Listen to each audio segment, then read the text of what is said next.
Welcome to our company law class. So the last time we met, we discussed debentures. We explained what a debenture meant. We look at the statutory definition.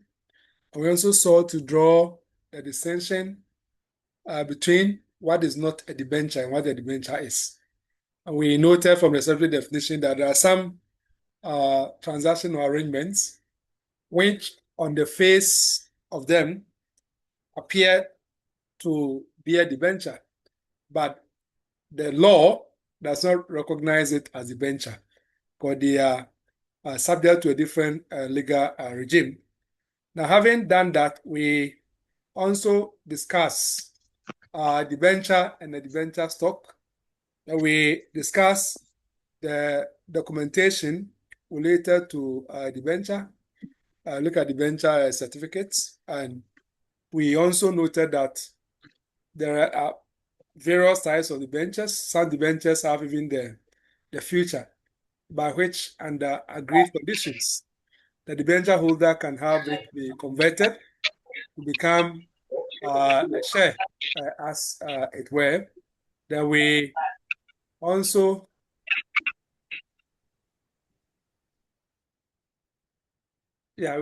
talk about the fact that some debentures may be secured and others may be unsecured, what we call like a naked debenture.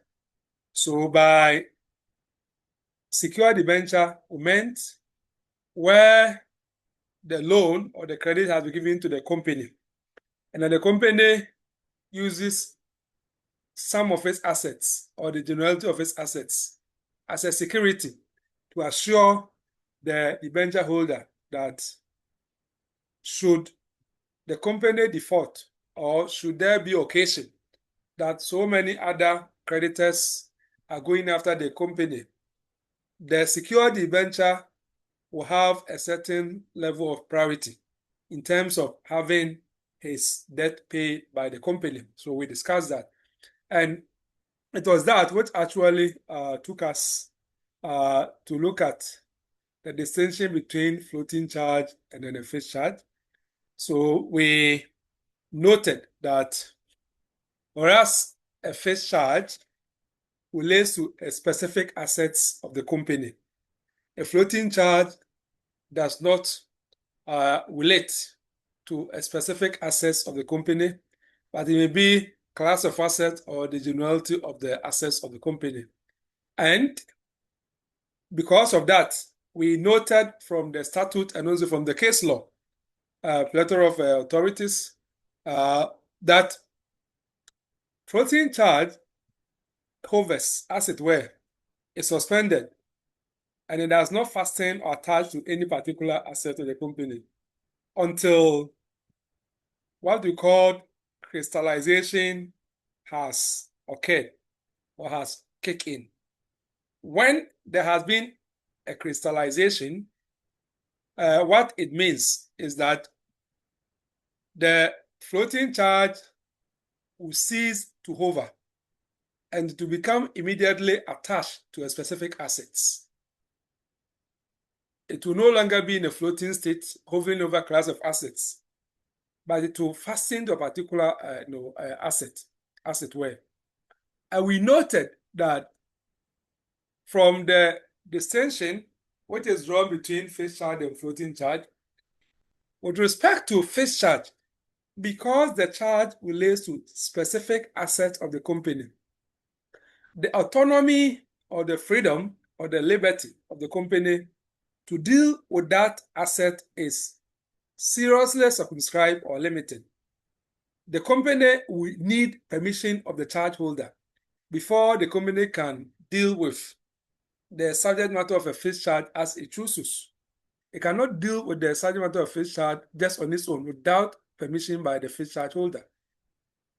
However, a floating charge gives autonomy or freedom to the company to deal with the assets as it chooses in ordinary course of business, unless and until what we call crystallization has occurred, in which case the security will now become attached to a particular assets of the company. And those assets of the company, which the security has now fastened on, will no longer be available for the company to exercise the kind of autonomy or the freedom that they were exercising. And they will need to have the permission of, as it were, the charge holder, because they can deal with it, as it were. So we noted, and that was again the breaking point, that crystallization occurs when certain events take place, which indicate that the company is no longer able to continue dealing freely with the charged assets, or that the lender's security needs to be protected. When you have that, then we have a crystallization, and we cited Section 90 of the Companies Act, which has specified various events that can trigger crystallization. Appointment of a receiver or a manager over the charged assets, commencement of liquidation or winding up proceedings against the company, default by the company in repayment of the secured debt, intervention by the charge holder to enforce the security, or any other event specified in the debenture instrument or the security. Then we also mention the fact that where the subject matter of the charge is, for example, in the state of a jeopardy, we explained that. And we said that when we say it is in jeopardy, that is to say that circumstances are such that it is not prudent for the company to be allowed just to deal with the assets anyhow without intervention of the court. So we mentioned Section 91. Section 91, where we made the point that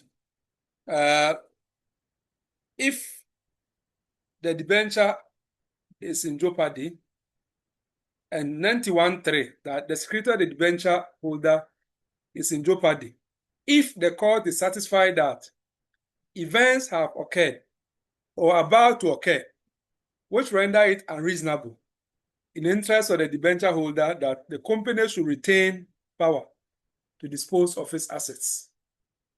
So that is something for the court to determine as whether a situation actually has arisen, which can be interpreted for letting the debenture security be in jeopardy, be in a danger, so much so that the interest of the debenture holder will be undermined if nothing is done to limit the freedom of the company to deal with that particular subjects or the assets which form the subject matter of the debenture holder. So let's keep that in mind when we talk about that.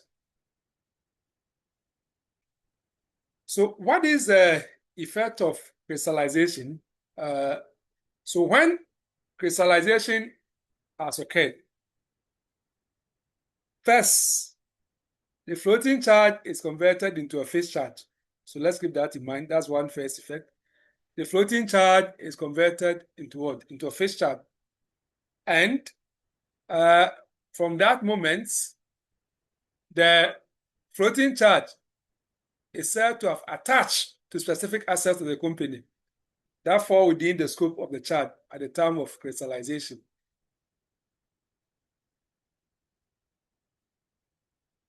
And once it becomes like a fixed charge, the company loses the power to deal with the charge assets.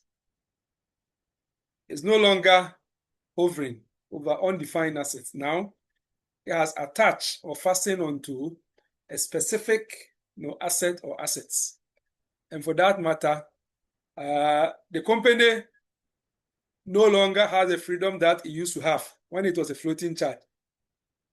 Before crystallization, the company was free to sell maybe the inventory, that is assets, the collect receivables, monies which are due to the company from various debtors or other people that are owing the company.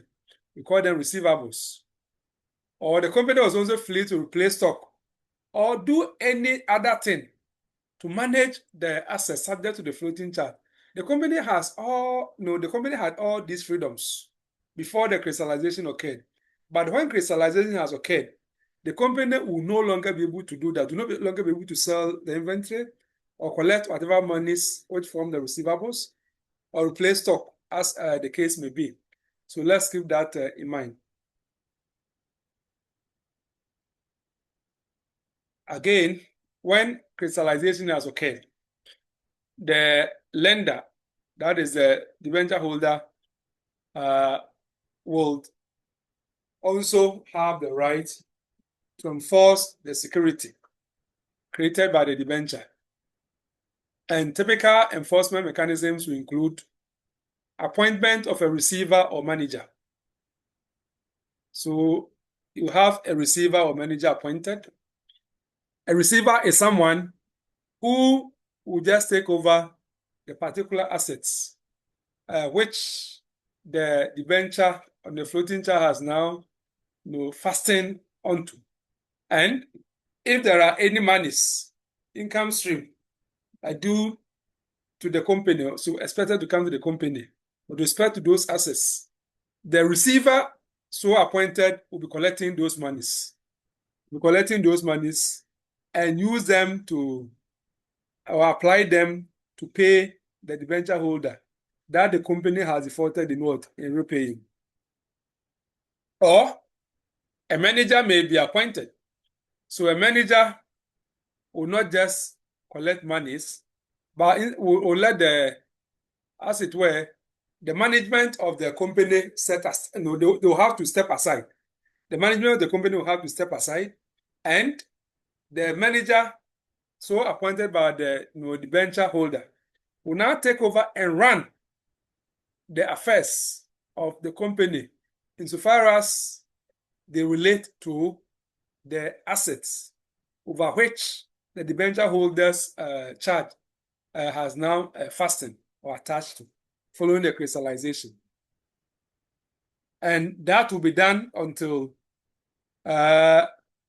things have improved and the debenture holder, for example, feel confident that it's no longer necessary for me to tie the hands of the company. Let me withdraw the manager and allow the company to resume its business operations as usual. Or the debenture holder may take possession of the charge assets, depending upon what is agreed. Or may even sell the charge property or collect income generated by the charge assets. So these are all some of the ways by which the debenture holder whose charge has become crystallized or has crystallized will be able to do. Of course, crystallization has an important effect of protecting creditors. And how is that? When crystallization has occurred, the company is deprived of freedom to deal with the assets of the company, to either sell them or do anything with them as it will have done. The company cannot dissipate or dispose of its assets once it becomes clear that the company may not be able to meet its financial obligation. For that matter, crystallization has actually been triggered or has kicked in.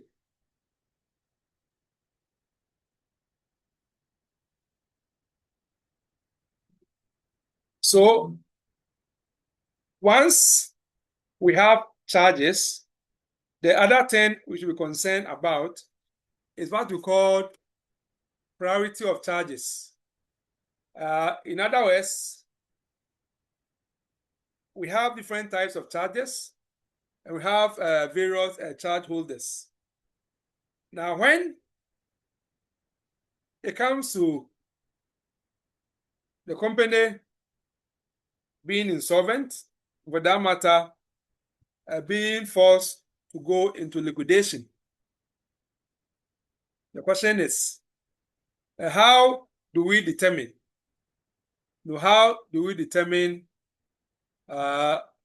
which of the secured creditors that will have his claim or interest against the company satisfied ahead of others? So that is where priority becomes important. That is where priority becomes important. So it may well happen that in respect of the same assets, the company has used it as security to take loan from so many persons or entities. And when things go bad and there's a rush after the company in terms of people making demands to get their debts or claims against the company satisfied, obviously, the company does not have enough, and legitimately so, it can be appreciated why everyone that has got a claim against the company is rushing to get his claim satisfied. And this is where priority becomes important. So priority determines the order in which creditors are entitled to be paid from the proceeds of the charged assets. So when no proceeds are made from the charged assets or assets of the company, as the case may be, we need to apply them to pay creditors. There are a lot of creditors, so who is going to be paid first? So that is what priority is about. And the general rule is that first in time what prevails. So therefore, priority is determined according to the order in which the charges are created or registered. And for that matter, as we know, even in equity, the first in time what prevails, as it were. So the creditor whose charge, for example, was created first, as a general rule, will have priority over subsequent charges created over the same property. So, for example, a company gets a charge over its machinery to maybe Bank A in January, and later it grants another charge over the same machinery to Bank B, let's say in June. Now, going by this general rule of priority, Bank A will normally have priority over Bank B because Bank A's charge was created earlier than that of what? Bank B. But that is too simplistic. The operation of the rule of priority that first in time, first be created will rank ahead in terms of payment than those created later is subject to also the statutory requirement that charges should be registered. So we're talking about registration of charges. And where a charge is not registered, later we'll be discussing section 100 and section 110. So where a charge is not registered, then we have a challenge in terms of operation of these rules of priority. Because if you have been created earlier in time and you are not properly registered, you may lose your priority to a later charge that has really been registered. We also have the issue of how to work out priority between fixed charges.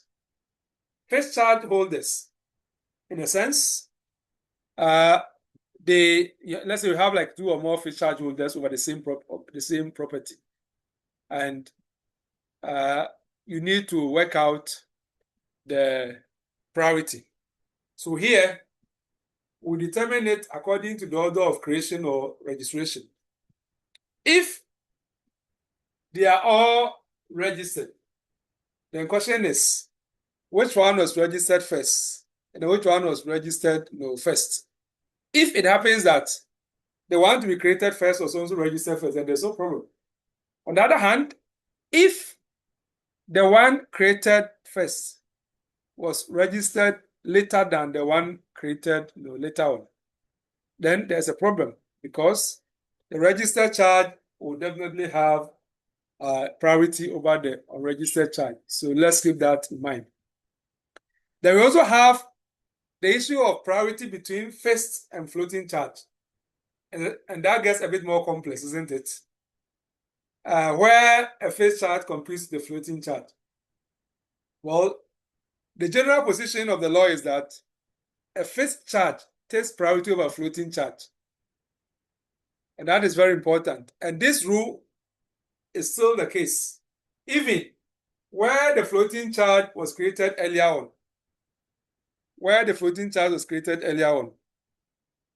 Because a fixed charge relates to a particular asset. And as you know, a floating charge, the security hovers. It does not attach or fasten immediately to a particular asset or assets until there has been crystallization, as it were. And that is why, even if a fixed charge was created later in time, it will have priority over over floating charge, which was created earlier on. So let's keep that in mind. But we also have what we call the negative pledge clause. Negative pledge clause, which may be put in some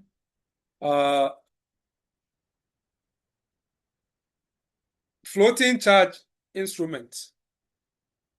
It may well be that the instrument creating the floating charge actually inserted a clause, inserted a clause to the effect that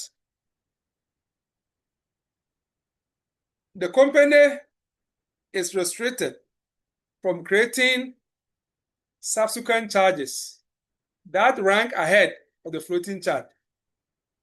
So where a floating charge has been created, and there's an express provision in the charge instrument that the company cannot or is prevented from creating a charge which will rank ahead of the floating charge, then in that case, if a later charge is created, for example, particularly like a fixed charge, if a fixed charge is created, and then the fixed charge is very much aware of the notice of restriction that the company should not create any charge which will rank ahead of the floating charge which have been created already. Then, in that case, because the lender taking the fixed charge had actual knowledge of the negative pledge clause, the restriction, the fact that in this floating charge company has already created, there is a provision to the effect that the company should not create any charge later on, which will be superior to the floating charge. Now, if you, the fixed charge holder, you are aware and you have the fixed charge created for you, then you cannot have priority over floating charge, despite the fact that in the usual course of things, fixed charge rank ahead of a floating charge. So let's keep that in mind. I hope it's you're with me, okay? Because of the noise, I just locked the key, the mic. So, but if you want to ask a question, just raise up your hand and then I'm releasing the mic, but make sure that all the time your mic is off unless you are going to make a contribution. Thank you.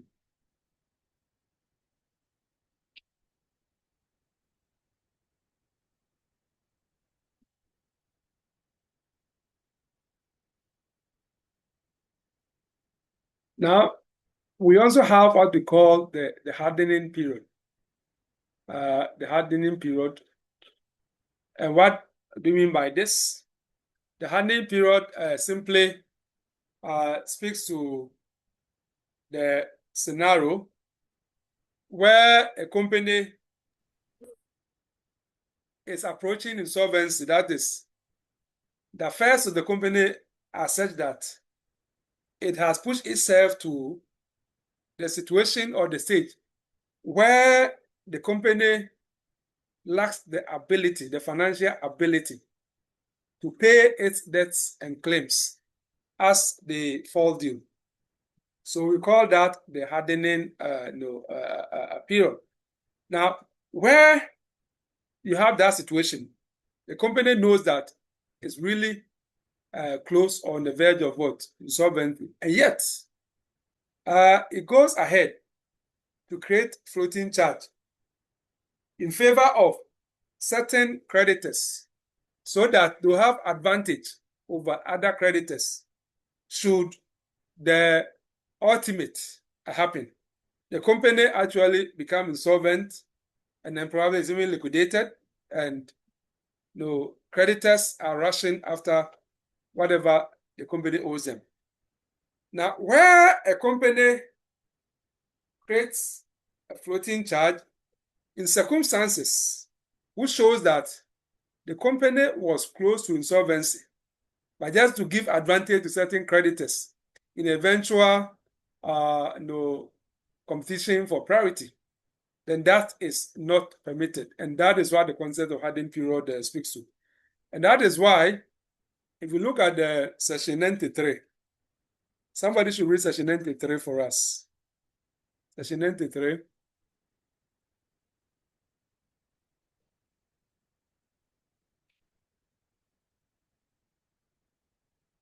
Section 93, somebody should read it for us.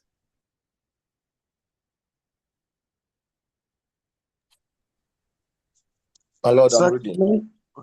Okay. Section 93. Where Section 93. All right. Bandit, go on, please.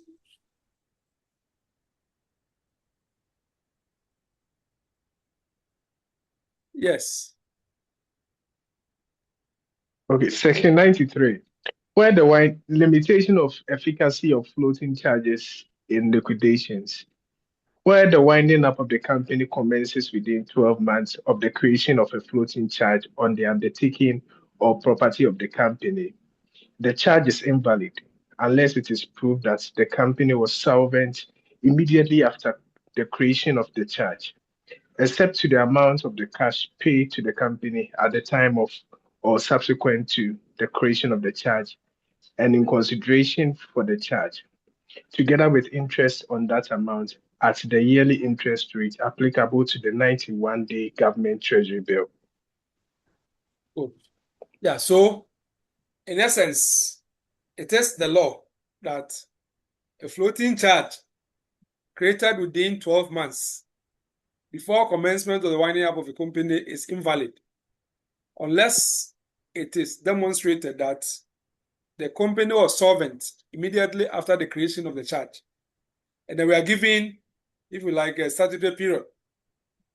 So all that it means is that if a floating charge is created, it should be able to, the company should be able to remain solvent for 12 months or more. Otherwise, the floating charge will lose its effectiveness, apart from maybe the actual money which has been paid. But in terms of security, in terms of priority, it will lose its effectiveness because at the time that it was created, the company was in financial distress. And if you're in financial distress, don't give last minute security to selected creditors at the expense of the general body of creditors. Because the company at every point in time has more than one creditor. So if things have become bad, don't give preferential treatment just last minute to some creditors to the disadvantage of others. And that is why that rule is there. And the rule, as you can see, seeks to protect the principle of equality as it were among creditors. All creditors, if things have become bad for the company, no one should be given a preferential treatment just to enable the person to avoid that. It's different if the charge had been created long ago, as it were, So let's suppose that a company, maybe Odler company, experiencing financial difficulties and is likely to become insolvent. Now, 2 months before liquidation begins, the company grants a floating charge over its inventory to a creditor in respect of an existing debt. Now, if you go by the tenet of Section 93 of Act 992, that floating charge may be declared invalid. Why? Because it was created shortly before liquidation. And it is also in respect of pre-existing debt. It's not because the company actually took a fresh loan, but a debt which has been incurred already by the company. But it is different if the creditor, for example, had provided a new funds. So in that case, money has come to the company. But 93 is looking at where you have no creditors that the company owe already. And then when the company is actually on the verge of insolvency, is in serious financial distress, a creditor or some creditors are taken out of the pool and given floating charge. That is what Section 93 is actually frowning upon seriously.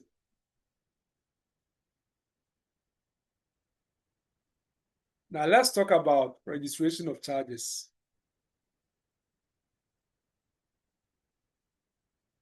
So Section 110 going. And registration of charge is very important because the registration of charges will let us have information regarding security interests which people hold over assets of the company, so that if you are doing business with the company, you can go and check from the register of charges kept by the Register of Companies to find out who are creditors of the company. And if they are creditors, what security has the company provided to them? Has the company used a particular property of it as a security? Or has the company just used the generality of its assets or property as security? So if you go and make the searches, it will bring up all this. So therefore, registration of charges will ensure transparency in corporate financial dealings, as I indicated. And particularly so, where we know that in practice, a company may create multiple security interests over its various assets. So we are going to have so many creditors and other interested parties that may need to have the means of determining whether the assets of the company are encumbered or are already encumbered. That is, whether there are claims on the assets of the company or there are no claims, as it were.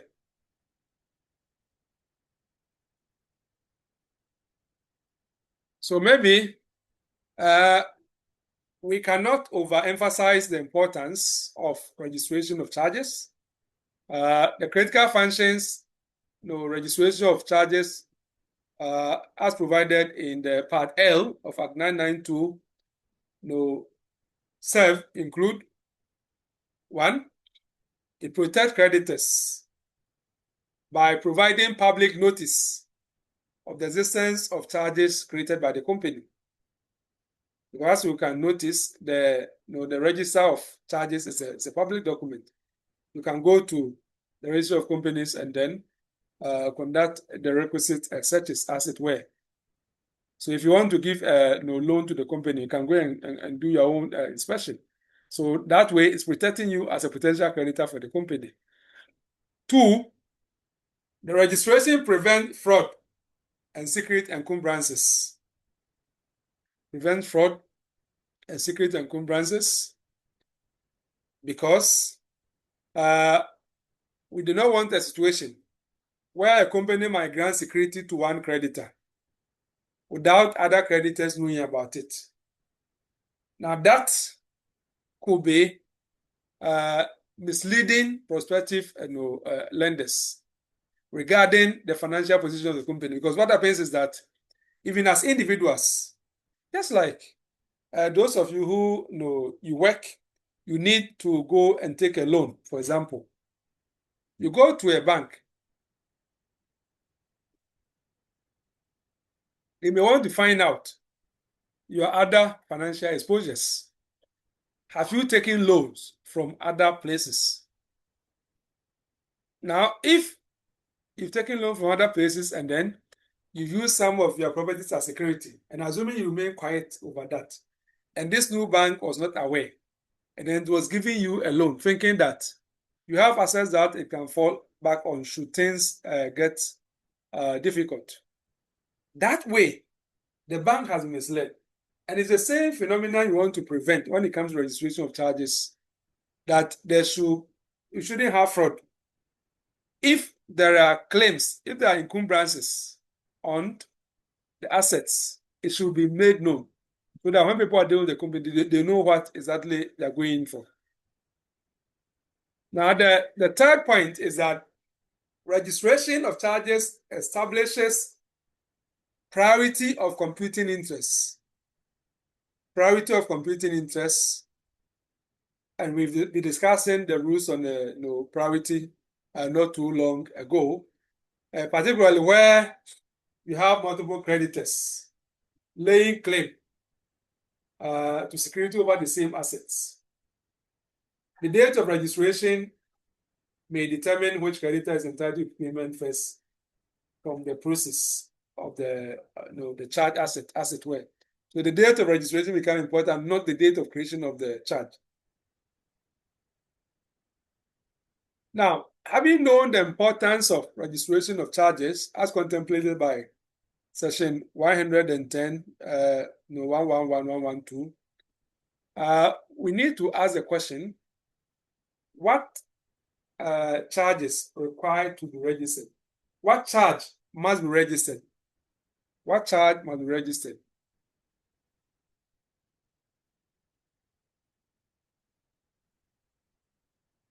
Of course, we have charges, including those commonly used to secure debenture issues and other borrowing arrangements. They are all charges. Now, in terms of what must be registered for our present purposes, fixed charge over specific assets of the company, certainly. I'll be looking at the section 110, and then subsection 6 pretty soon. Floating charges over undertaking or assets of the company. Mortgages created over company property. And charges securing debentures or other loan obligations.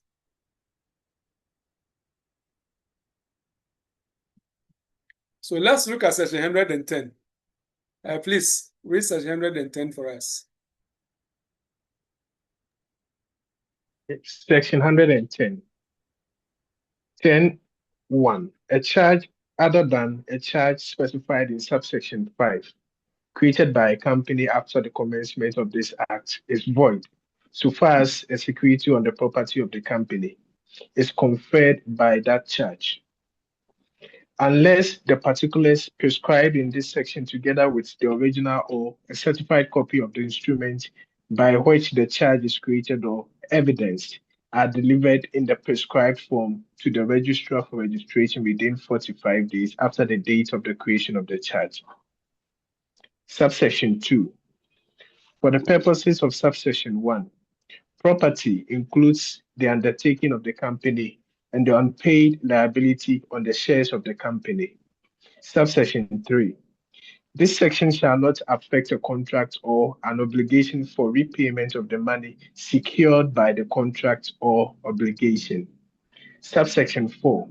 When a charge becomes void under this section, The money secured by the charge shall immediately become payable despite a provision to the contrary in the contract.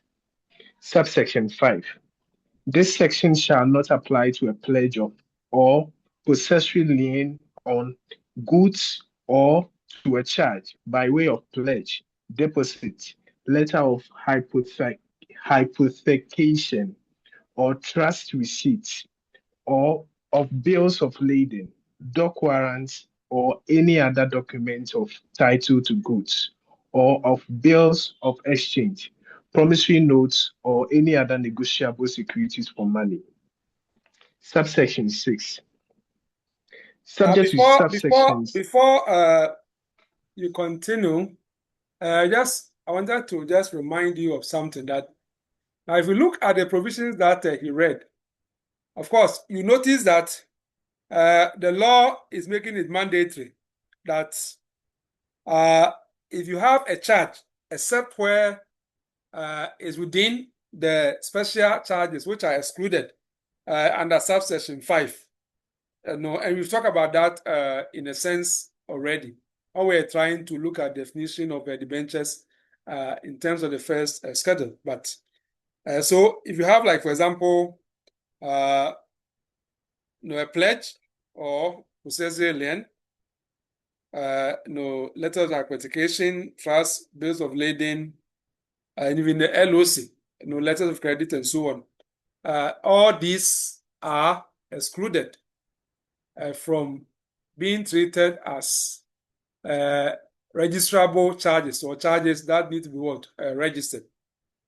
Now, apart from these special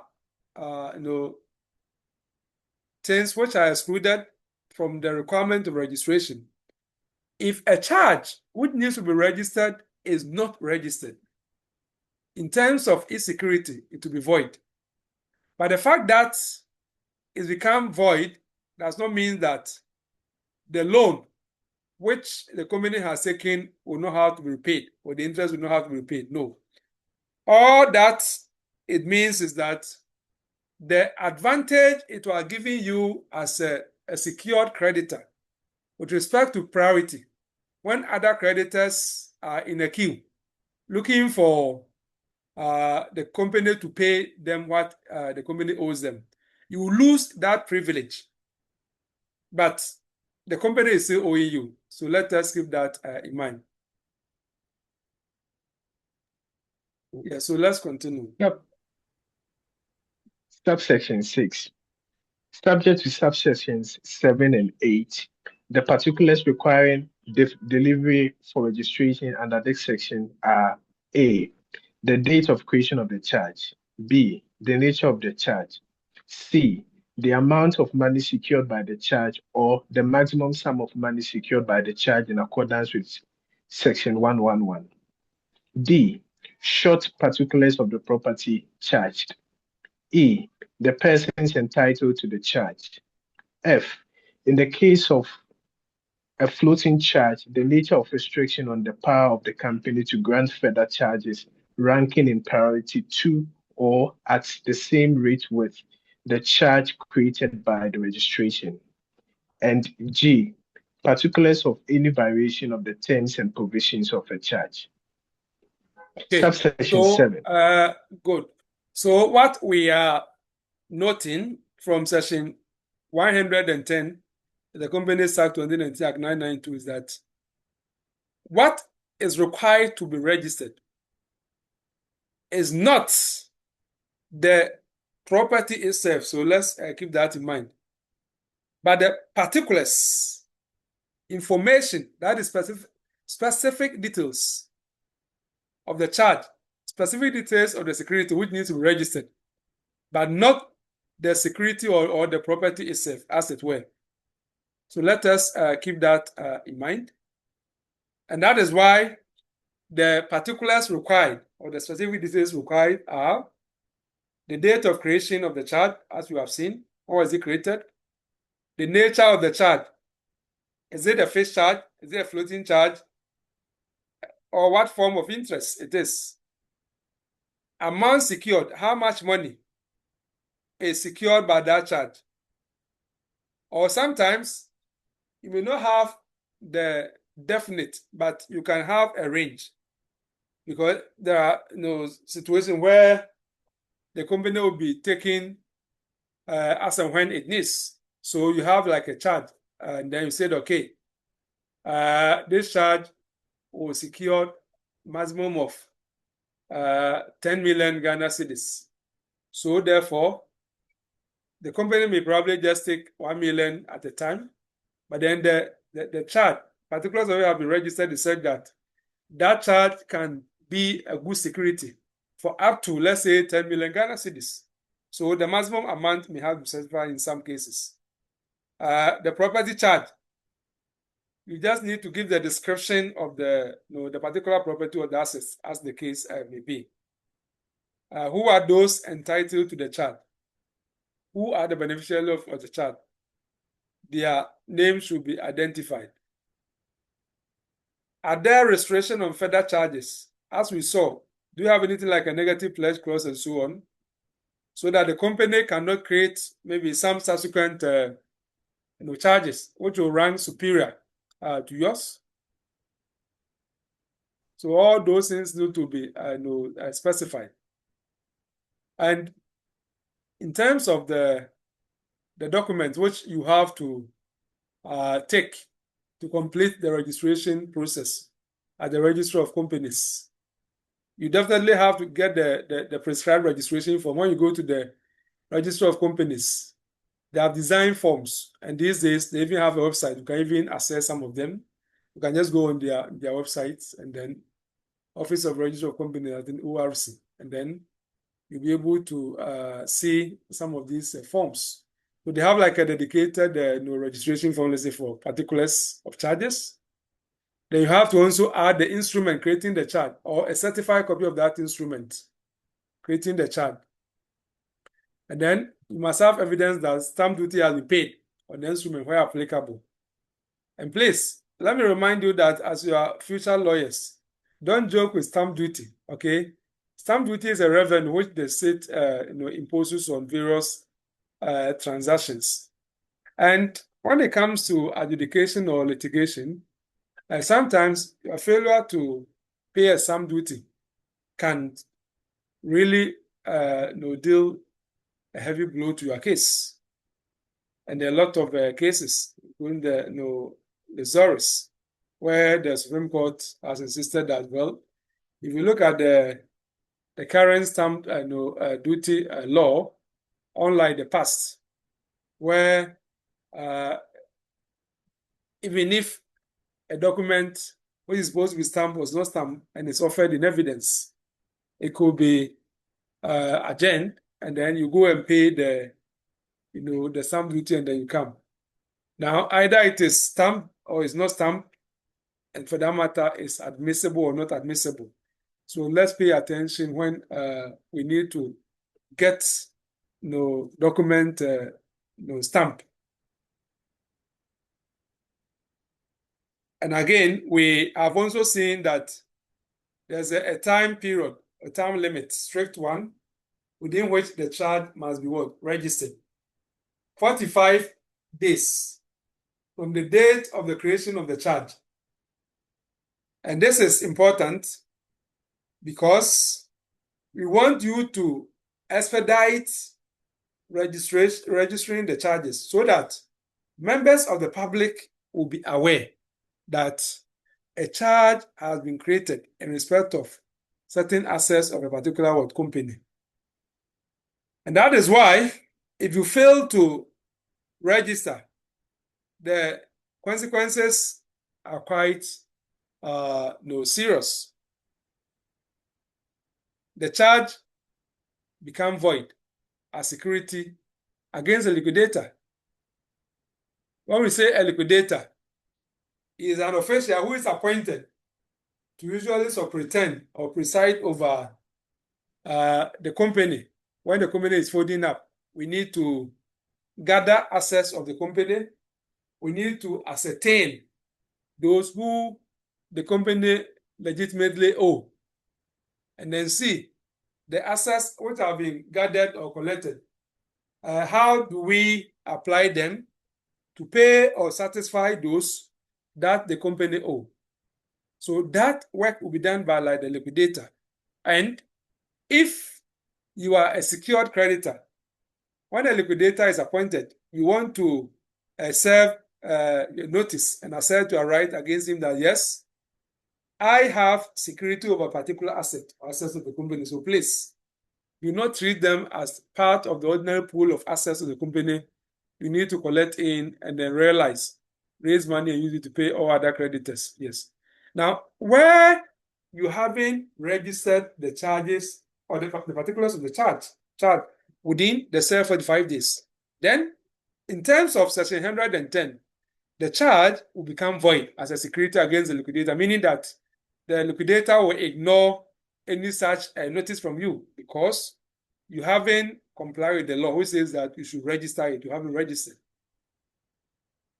But as I said, the mere fact that it becomes void as security does not mean that we are saying the company does not owe you. The company owes you, except that you have to intensify your prayers to make sure that when other secure creditors are paid, there will be something, money or some cash still left for it to be used to pay you the unsecured creditor, as the case may be.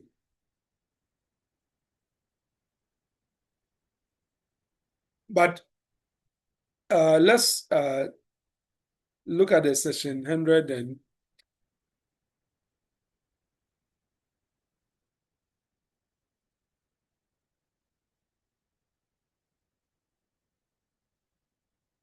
uh, 112, for example. Read section 112 for us.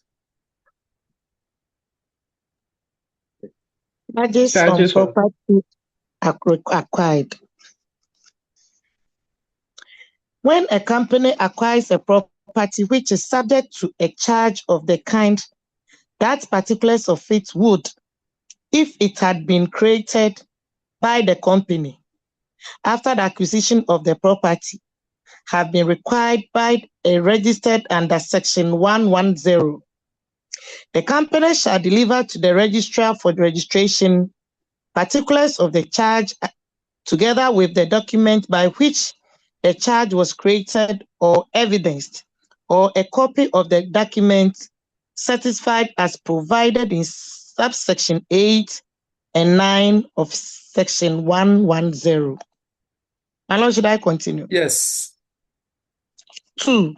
The delivery under subsection 1 shall be effected within 28 days after the date on which the acquisition is completed.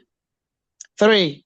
The particulars requiring registration under subsection 1 shall be those specified in subsection 6 of section 110 with the addition of the date of the acquisition of the property by the company. Good. 4. Failure to comply with this section shall not affect the validity of the charge. Okay, good. My Lord, I'm done. Yes, thank you. So, section 112 is telling us that, yes, it is possible for the company to acquire, maybe buy a property, but that property is not fully unencumbered, meaning that there are some charges relating to that property. Now, if that is the case, certainly the company in buying it, if you are going to buy something and there are claims on it, the vendor or the seller will let you know that this person has this security or this claim on it. So you have to lay everything bare. And if the purchaser still is interested in buying, then you are buying subject to whatever subsisting claims or encumbrances on the property. So that same thing could apply to the company. But where that is so, then section 112 is telling us that if the particular charge in respect of the property the company has gone to acquire is such that if it was a company which actually created that charge, it would have had to comply with the statutory obligation under section 110 to register within the prescribed period, then the company must do that. And as you notice, unlike section 110 where there's 45 days, this one, 28 days have been what? Have been prescribed, because the assumption is that the charge has been created already. The charge is already on the property and you are just going to acquire it. It's different from section 110, where the company itself has created the charge, and then we are saying that within 45 days of the creation, you must submit the particulars of the charge to the register of company for same to be registered. So let us keep that in mind. Now, just before we move further, there's something we call the, I'm sure I have shared the Borrowers and Lenders Act with you. Have I mentioned it to you before? Borrowers and Lenders Act 2020 at 1052. Have I mentioned it? Have I mentioned it to you ever since we started? No, sir. Borrowers and Lenders Act 2020 at 1052. Have I mentioned it or not? No, my lord. I haven't mentioned it. No, my lord. Are you sure? We have the recording of the last lecture. Okay. So if I haven't mentioned it, then I have mentioned it now. So now you have heard Borrowers and Lenders Act 2020 at 1052. So now ask the question again. Have I mentioned the Borrowers and Lenders Act 2020 at 1052 or not? My lord, Yes, my you've lord. mentioned it. All right. My lord, this is the second time. All right. All right. So thank you. Good. I think you can just download the PDF from online or just any of the law platforms, the Law Funder, Dennis Law, Judy Law, and so on. But I will also share it with you again, but you can also download it on your own. Now, if you We are look at grateful.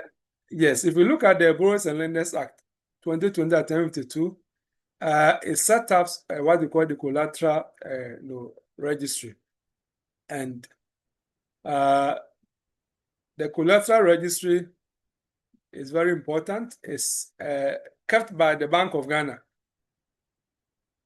It's different from the register of charges, which is kept by the Register of Companies.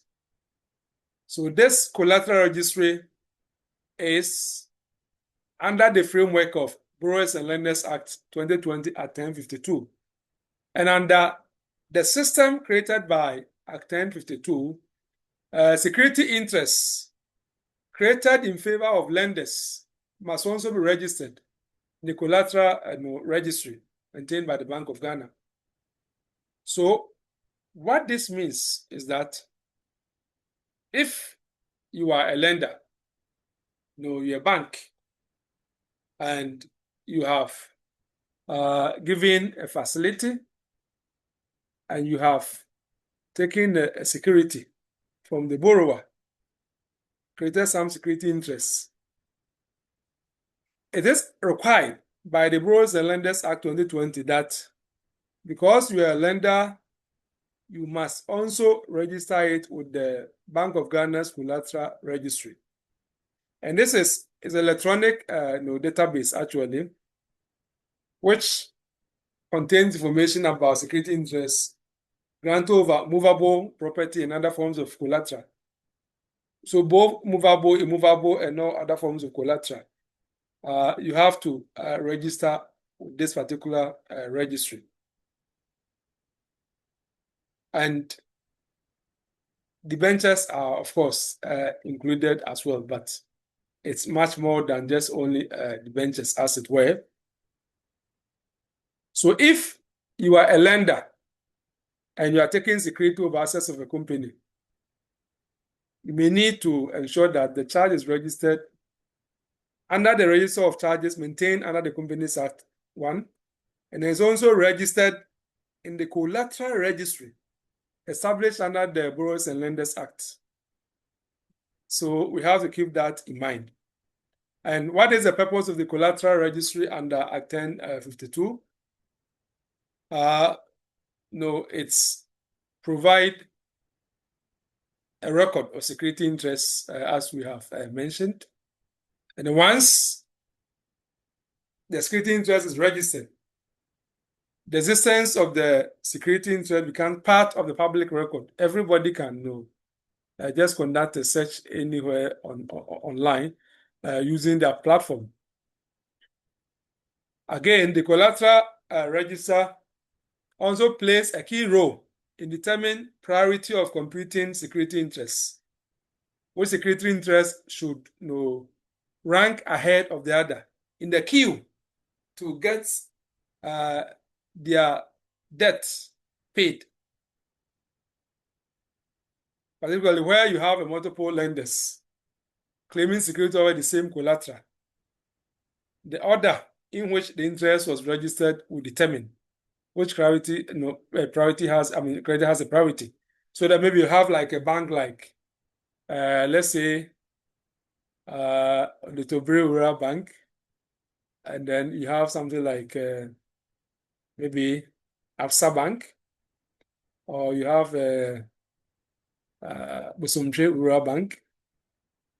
Let's suppose that you have one company which has gone to take a loan from these three banks, and the company has, for example, used this factory and the machinery therein as security. Let's suppose that because of the amount taken, the factory and the machinery therein, they are of great value that it can easily cover all the loans taken from the three banks. But the fact still remains that the security interest created is over one particular asset, and you have multiple lenders. Therefore, if they register in the collateral register, it will help us to know which bank, for example, registered its interest first, and for that matter, should go ahead of the queue when it comes to creditors looking for repayment by the company.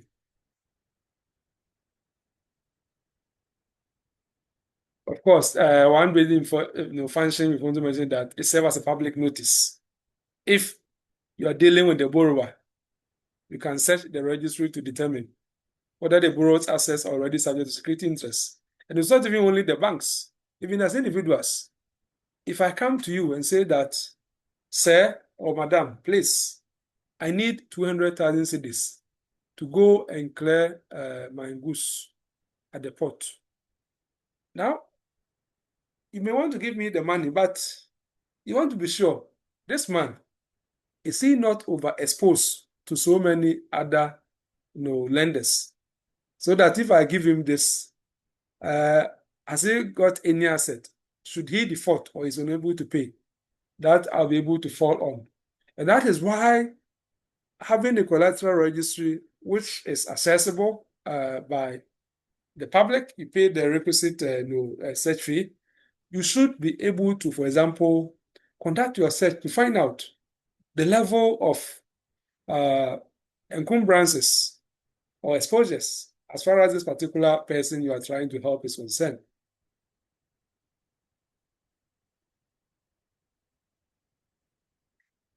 Now, registration generally serves as what? Notice to the world. And that is very important. So where a charge or particulars of a charge are being registered, it is deemed or is considered to provide actual notice to all persons by the particulars of the charge from the date of registration. And what that means is that if you are dealing with the company, you are treated as though you were aware of the registered charge, even if you have not actually inspected the register. You haven't inspected the register. The fact that the charge has been registered, it is considered as notice to all persons. It's a notice to you. You chose not to conduct the search. If you conducted the search, you have also known that there was a subsisting charge. And this is important because it performs the function of letting people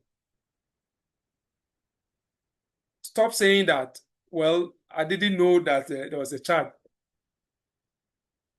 The law is that once the charge, particulars of the charge have been registered in the register, it is a notice to everybody. So as you can see, registration in that respect promotes transparency, fairness, and certainty in secure lending transactions.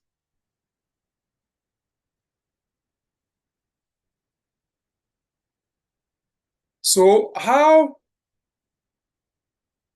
do we actually enforce debentures? So let's talk about enforcement of debentures. How do we enforce debenture security? Like the security interest, how do you enforce it? Enforcing it simply means that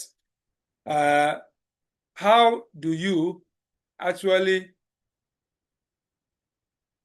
ensure that the security that you have has become useful to you when it matters? And mind you, when we are taking security, right? It's just like, in life, when you are taking insurance policy, you are just telling yourself that the stated risk can happen. And when it happens, I want to have a certain protection. That is why you are signing up for the policy. In the same vein, when it comes to debenture security, you are taking the security because there's a possibility that the company or the borrower may fail to meet its repayment obligation. And the company may be solvent and continue to perform its obligation. There's no problem. But, where that is the case, if the company is solvent, meaning that the company is able to pay its debts and liabilities, that's when default due.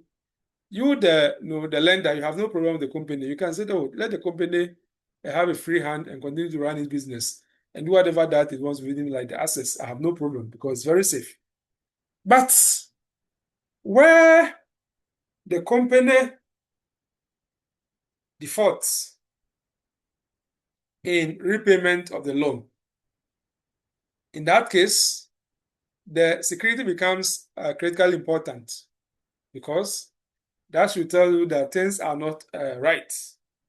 The company will probably be collapsing in terms of being in financial distress.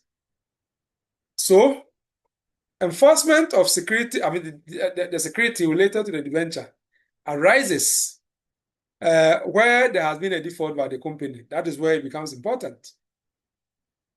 And at that stage, the lender, the creditor, may invoke the rights provided under the debenture instruments or the Companies Act or the Borrowers and Lenders Act, as the case may be, in order to recover debt from the assets of the company. So, if we look at the law relating to enforcement of debenture security or security interests, two main objectives are sought to be achieved. One, it seeks to protect the interests of the secured creditor, and two, it seeks to ensure fairness in the treatment of the company and other creditors. So these are the two main goals as far as the law which govern enforcement of debenture security and other security interests are concerned. So, what are the events of defaults? Events of defaults are the things which will trigger the enforcement, isn't it? So what are they? Events of default are usually defined in the debenture instrument or the loan agreement. The debenture instrument or the loan agreement, default, events of default or default circumstances will be spelled over there. And typical events of default include non-payment of the principal. If you have a loan, we have the principal and the interest, isn't it? The principal is like the actual money you give. Of course, the interest is the expected returns on it. So, the actual money that we give, there may be understanding that fractions of it should be paid at agreed times. And then the interest is also a separate arrangement. So where there has been non-payment of the principal when it becomes due for repayment, that is a default event. Or non-payment of interest within the specified period in the loan agreement, that is also a default. Or insolvency of the company. Insolvency of the company include inability of the company to pay its debts as they fall due. There's something we call a going concern. A company is said to be a going concern where the company is ordinarily financially healthy, meaning that it has the ability to be able to pay for its debts and liabilities as they fall due. Now, where the company loses that ability, then what it means is that it's in financial distress and is on the trajectory of what? Insolvency, because it's not able to pay its debt as they fall due. Well, another default event may be breach of contractual covenants contained in the debenture or the loan agreement, such as restoration and borrowing, asset disposal, or some other financial ratios. For example, those who are strategic investors, when they are giving, let's say, a huge loan or credit to a bank or some other institution, it may be part of the agreement that certain financial ratios should be maintained. And when those financial ratios are, for example, maintained, what it means is that the particular company is being managed properly so that it will remain solvent, have the ability to pay assets and liabilities, and be financially healthy so that the loan is also secure. Now, apart from this, as we read from the law, there are other events of default. Appointment of a receiver or liquidator, cessation of the business operations, or sometimes significant deterioration in a company's financial position. And that is why the law will say that where the security is in a state of jeopardy. So read section 89.3 for us to say something. 89.3.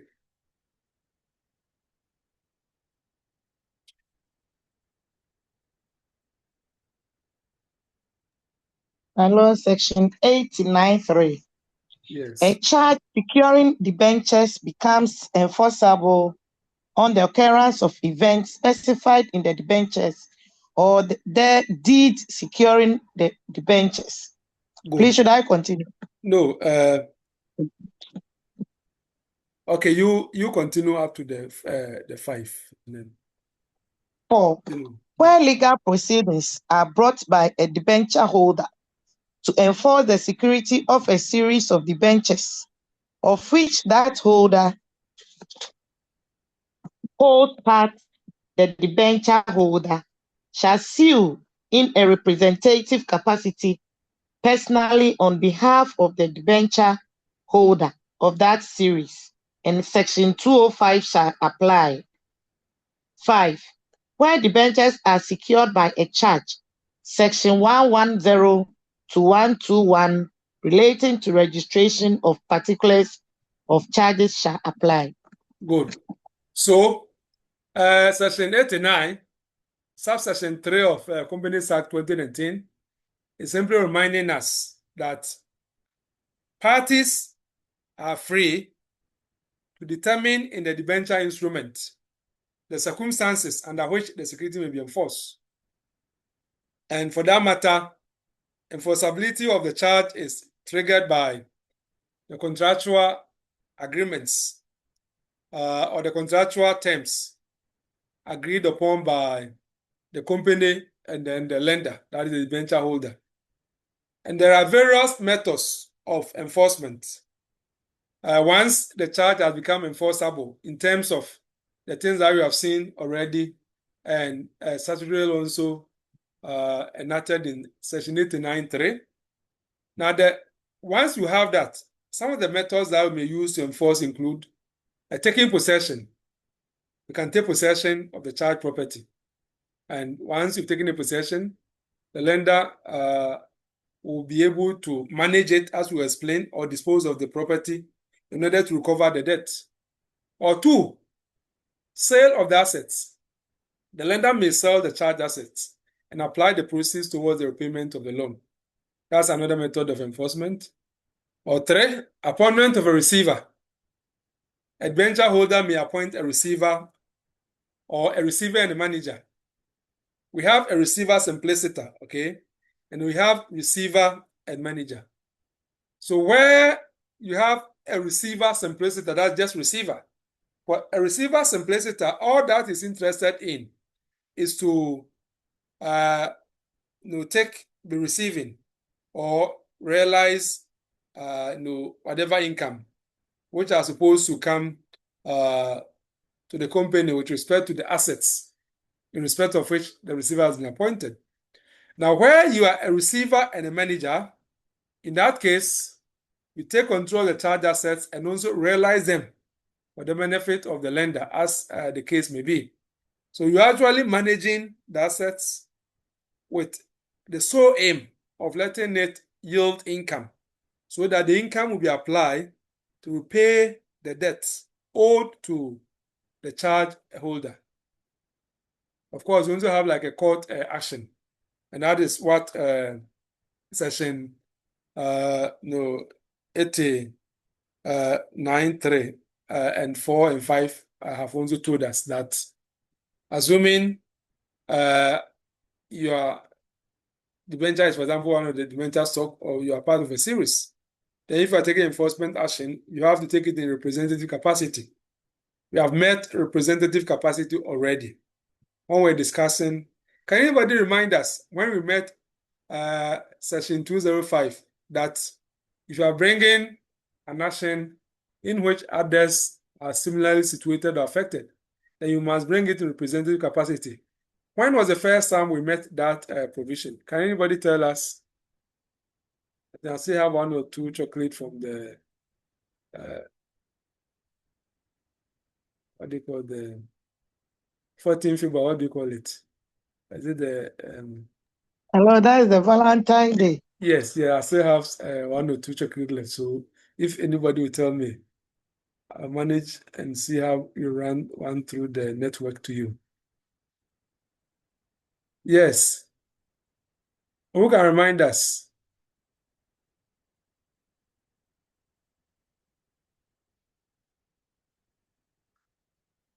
It was even part of one of the examination questions you answered.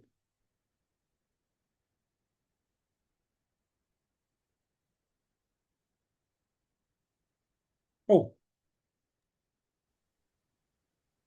Nobody. My lord, let me try. My lord. Yes. Yes. Yes, please, go ahead.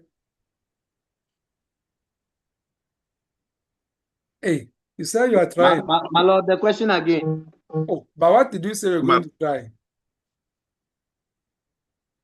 My lord, under the representation capacity, one must take a court action in respect of the other members, and he must bear the expenses alone. No, we know However, all the benefit. that. We know all that. Yeah. But the question is, what were we discussing for the first time when we started company law? That we encountered representative action with respect to section 205. My lord, Yes. of redemption of preference, section 62, No, that's mentioned later. That's later in time. Earlier, we've met it earlier. Oh, thank you. That's what I remember. You are not wrong, but we've met it earlier than a discussion of doctrine of capital maintenance. Oh. My lord, is it company membership? No. Oh, okay. Oh, let me tell you. Oh, you learn and then you forget, eh?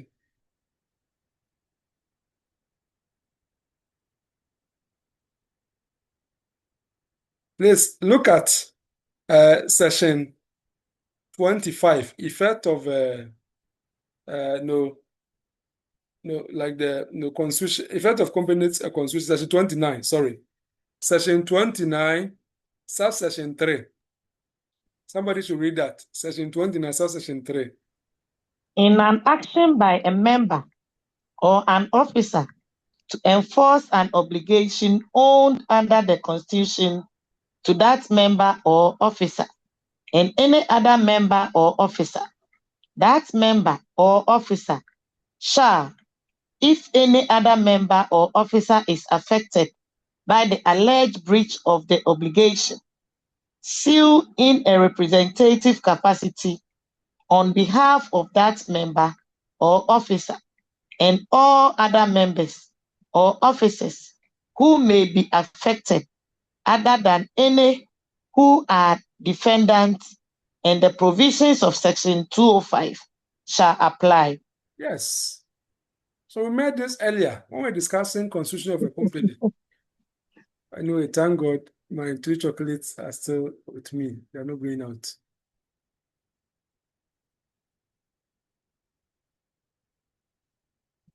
Yeah, so we also have another, apart from this is a court action, we also have another concept called realization of the security under the Borrowers and Lenders Act. Some new means have been provided. And one of the key features of the Borrowers and Lenders Act 2020 Act 1052 is that it allows the lenders to realize the security, that is either to sell to sell it or whatever, to raise money, to realize the security interest without necessarily initiating court proceedings. So unlike the past, if we take the Mortgages Act, for example, Mortgages Act, when it comes to realization, judicial sale, you need to go to court before you be able to get the subject matter of the mortgage actually sold, and they use it to repay whatever debt the creditor has. I mean, the borrower has defaulted in repaying. Now, under the new Borrowers and Lenders Act 2020 at 1052, it allows lenders to realize security interest without necessarily initiating court proceedings. How does it work? Once a default occurs, the lender may enforce the security interests directly against the collateral in accordance with the procedures prescribed by the statute. And so you can have the sale of the collateral, and this, under the law, you can do auction, where the collateral is sold to the publicly to the highest bidder. Or you can do a public tender. Potential buyers submit bids for the property.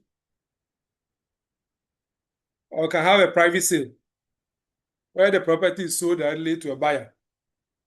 So the choice to use will depend upon the terms of the credit agreement and the nature of the collateral. Now, what is important is that the lender, that is a creditor, must act in good faith and in commercially reasonable manner when selling the collateral. So therefore, you have to try and get the best possible price, which can be made from the market as far as the assets you are seeking to sell is concerned, so that you can use it to fairly liquidate or defray the borrower's debt, as it were. Now, we also have the issue of distribution once the collateral has been sold. So if you look at the Borrowers and Lenders Act it has provided an order which should be followed in distributing the proceeds of the sale.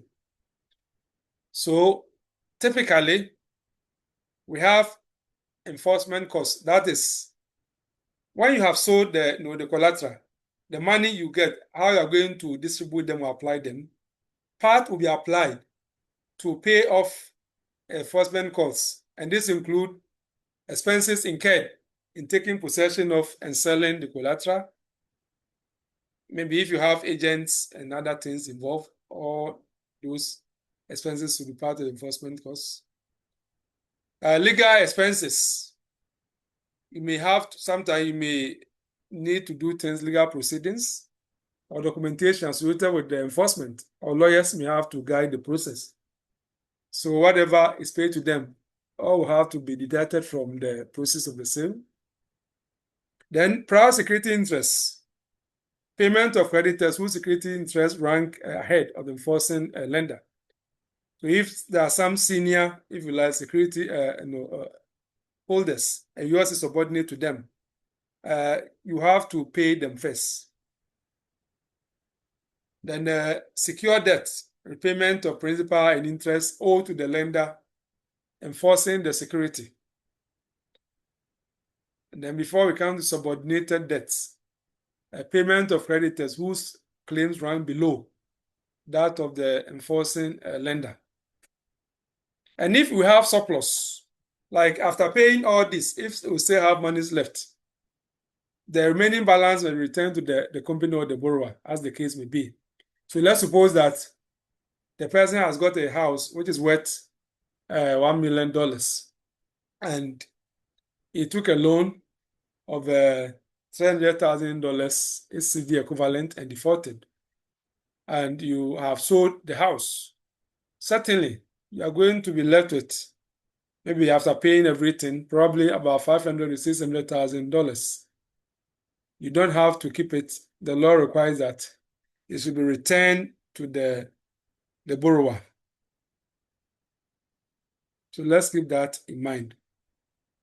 We talk about receiver, appointment of receiver, and it's one of the very important mechanisms available to debenture holders in enforcing the debenture security. And if we look at section 91, the court may appoint a receiver or receiver manager when the charge over the assets of the company becomes enforceable. We've discussed that.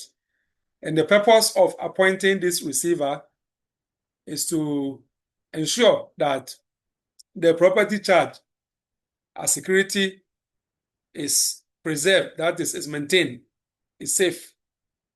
And 2, is managed properly. And 3, realized. So manage so that it can fetch or generate income. And all these are done to enable the lender, at whose instance the receiver or receiver manager being appointed, to be able to raise money to pay off its debts, which the company owes it. And this appointment of a receiver or receiver manager may come about in several ways, either by the court, where an application is made by the secure creditors you'll be reading, or sometimes by the debenture holder himself, where the instrument expressly confers such a power, so they don't even need to go to court. And of course, we also have other circumstances where the law actually will provide that one should be appointed, as it were. So what is the legal status of a receiver in law? Who is this person called receiver? The receiver is a unique functionary, in company law, because a receiver is not an employee of the company, or is not an agent of the court in every sense or in every circumstance, as it were. The receiver is a bit like a hybrid or amorphous in the sense that the status of the receiver depends very much upon the method of appointment and the natures of the powers conferred. So if a receiver is appointed and a debenture, regardless of how he is appointed, he will ordinarily act as the agent of the debenture holder, whose interests the receiver is appointed to protect. So he appointed as a receiver because a certain debenture holder took the initiative for you to be appointed. So in that respect, as it were, you become an agent for him. You are serving his interests. At the same time, the receiver may also be regarded as an officer of the company because he is going to take control of the property that belongs to the company. And you have to exercise his powers in a manner which respect legal obligations imposed by law. We'll be discussing directors later on, and we make the point that directors, for example, are fiduciaries. They have fiduciary obligations to exhibit, utmost a good faith towards the company.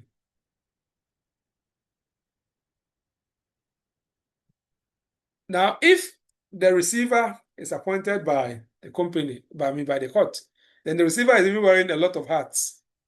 You are, an officer of the company as it were. At the same time, you're an officer of the court. And because you're appointed by the court, you are subject to the supervision and direction of the court. If the court appoints you as a receiver, you are supposed to be filing an account. You are supposed to be giving the court updates and seeking directions from the court.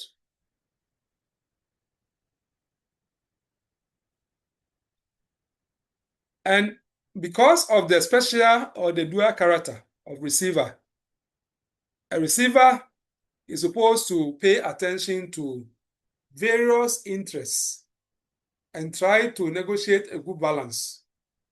So, interests of the secure creditor who appointed the receiver, the debenture holder, at whose instance, let's say the receiver has been appointed, his interests will have to be taken into account. But not only that, the company whose property is being managed must also be factored into every calibration. And other creditors who may have claims against the company are also a legitimate constituency who should be factored into whatever calibration which the receiver will actually do. So what are the powers of the receiver? So the receiver has various powers, including taking possession of the property charged as the security.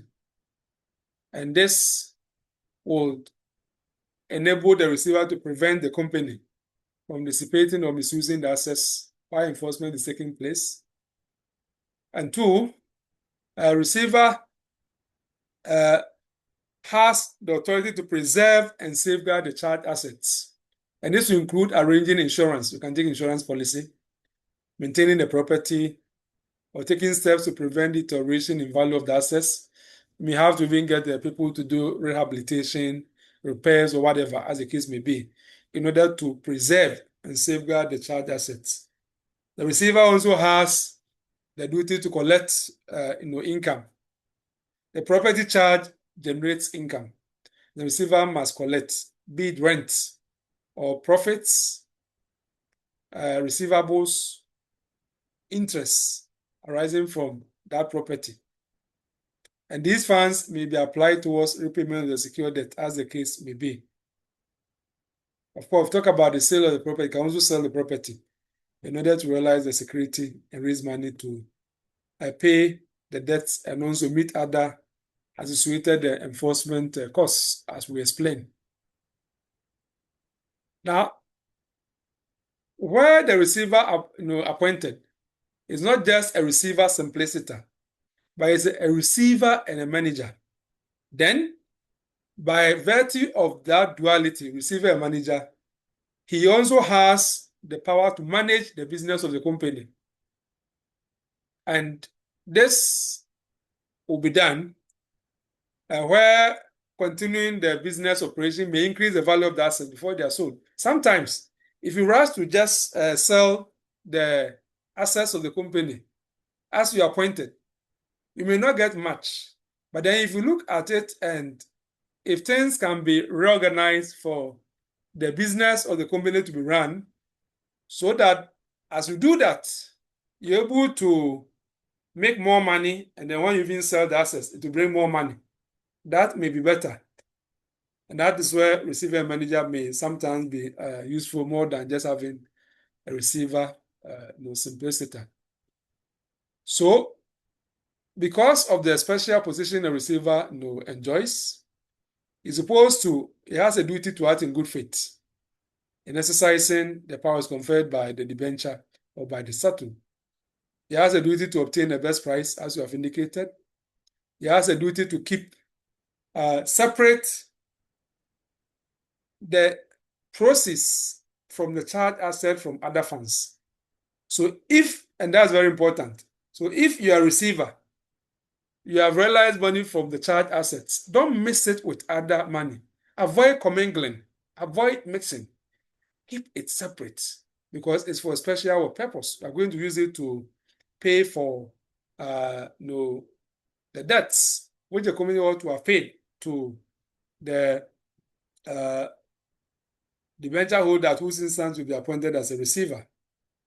So you have a duty to maintain a proper account as it were. Yeah, so these are some of the things that we have to keep in mind in thinking about enforcement of debentures. Any question before we draw the curtain down?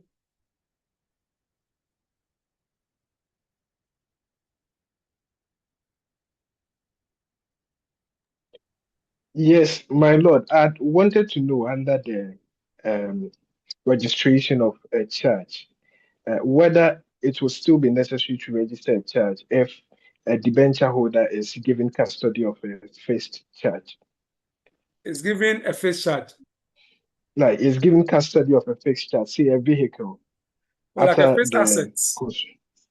Yes. A So fixed he's asset. given after the yes. Whether it will still be necessary after he's been given the custody of that charge. Okay. Yeah, so in that case, it's becoming something like a bit like a pledge because there's a physical handing over. But it's not expected that the property will physically be given to you. All that it means is that you have a claim on it, and the company cannot dispose of it or gift it or anything without recourse to you. Unlike the other assets, which are subject matter of a floating charge, and because crystallization has not occurred, they hover, as we saw, Ray Yorkshire, Woolcombers, Ellingworth, and you remember those kind of cases. Ray Spectrum Plus.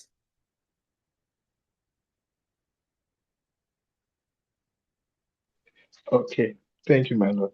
Okay.